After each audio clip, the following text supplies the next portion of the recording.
Next question, the member for York South Weston. Thank you, Mr. Speaker. My question is to the Premier.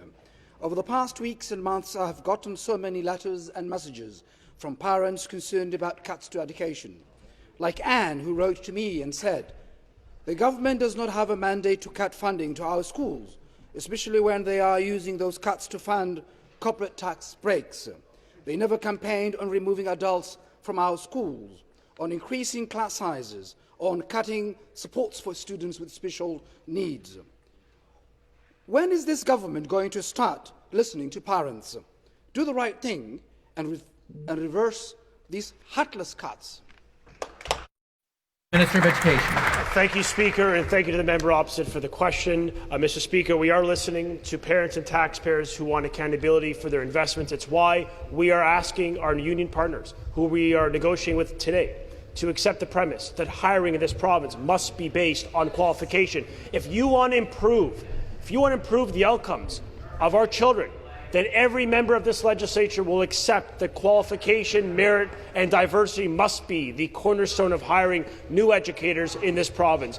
That requires political courage to say it and to negotiate the table. Mr. Speaker, it also requires a resolve to say that if we're going to be putting more money in those children's schools and their pockets in York Southwestern communities, it ought to go in schools, not in the compensation regime of the second highest paid educator in Canada. Mr. Speaker, that is our goal.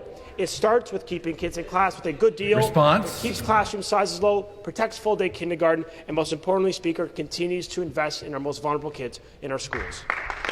The supplementary question. Thank you, Mr. Speaker. Again, my question is to the Premier.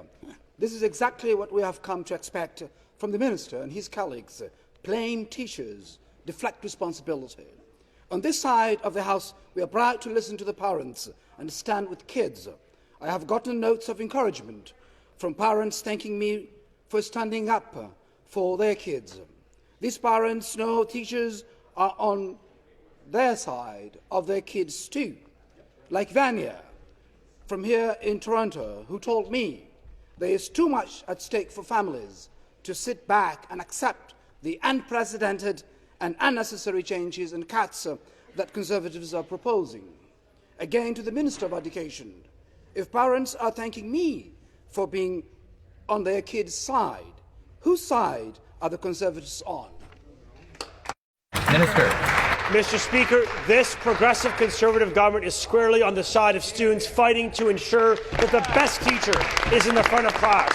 We are on the side of students, ensuring that more money flows in classrooms, not in compensation. We are on the side of our youngest kids in class by protecting in writing full-day kindergarten. We are on the side of our most vulnerable by continuing to invest more in special education than any government in Ontario history, and we will continue to do so, as we've demonstrated in the QP deal months ago, where hundreds of new EAs are being hired to help those very children in our schools. Speaker, in this negotiation, we want a deal. Our kids deserve it. Let's get it done.